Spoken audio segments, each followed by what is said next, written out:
And so what? Come clean and clean.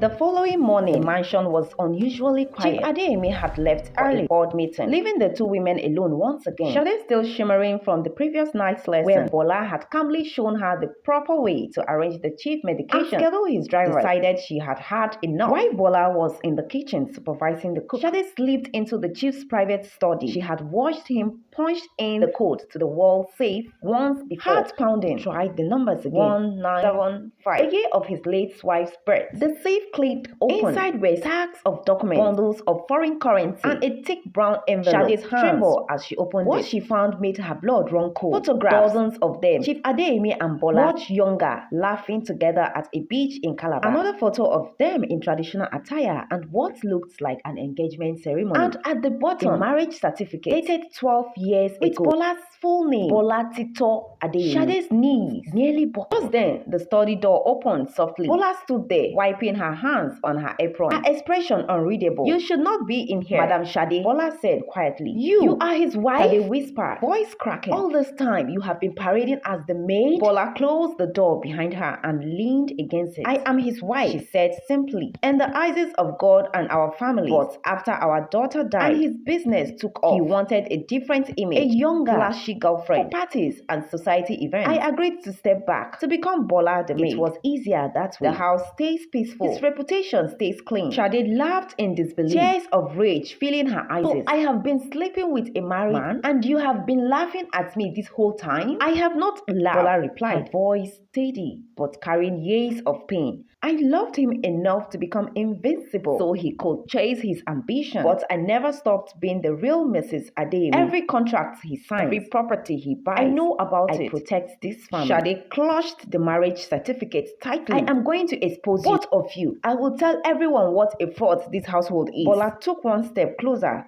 Her eyes is hardening. Careful, Shade. That envelope also contains the prenup you signed without reading properly. The one that says if you cause any public scandal, you leave with nothing but the clothes you came with. Chief may be soft with you, but I wrote that clause myself. The silence that followed was deafening. Suddenly, they heard the front door open. Chief Adeyemi's voice rang out. He had returned unexpectedly. Bola, Shade, where are you? The two women stared at each other across the study. One held years of quiet power. The other held explosive secrets in her shaking hand. The real battle for the mansion had only just begun. Stay glued to this page and comment next. For the next part, you go to my YouTube channel, subscribe, and watch the full video there.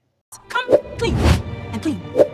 I am a little tired, but this is the best day ever. Chief Adeyemi pushed open the study door, still adjusting his abada. Bola, I saw the safe open from the hallway. There stood Shade, clutching the brown envelope like a weapon, tears streaming down her perfectly made up face. And beside her, Bola, calm as still water, with her arms folded in that familiar way. What is going on here? The chief demanded. His voice suddenly sharp. Shade did not hesitate. She throws the marriage certificate towards him. You are married to your own maid? All this time, you have been playing me like a fool while your real wife watches from the shadows. Chief Adeyemi's shoulders dropped. For the first time in years, the powerful businessman looked small. He glanced at Bola, who met his eyes without flinching. Bola, he whispered, it's time, my husband. Bola said softly, no more games. The chief sank into his leather chair, rubbing his face with both hands. Shade, he began heavily. Bola is my wife. We never divorced. After we lost our daughter, the pain was too much. My business grew fast and people expected a certain image. Young, beautiful, trophy girlfriend. Bola agreed to step back for the sake of peace and my reputation. He chose to protect our home from the inside. He chose to protect our home from the inside.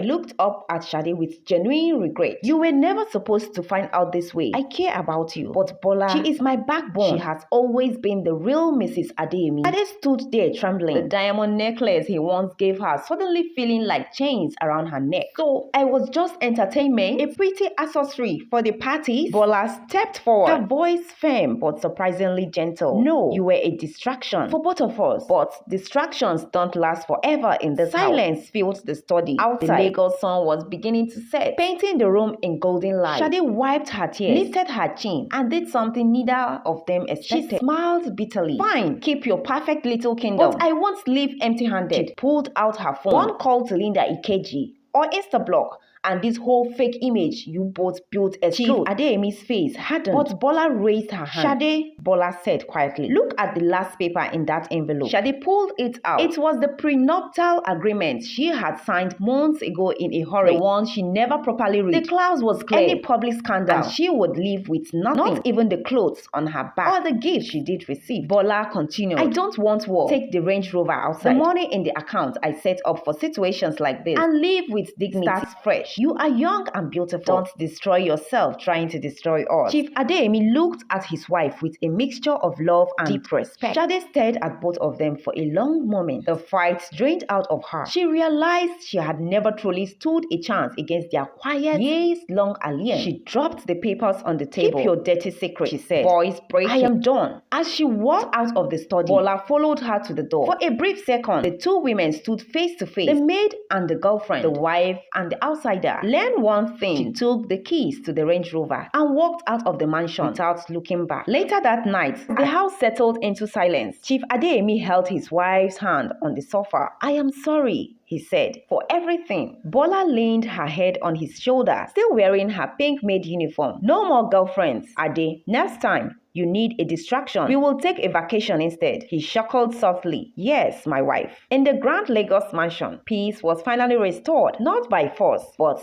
by the quiet strength of the woman who had always been there, watching, waiting, and running everything from behind the white apron. Hello, story lovers. Hope you enjoyed the story. Let's know how you feel, your reactions, your thoughts in the comment sections.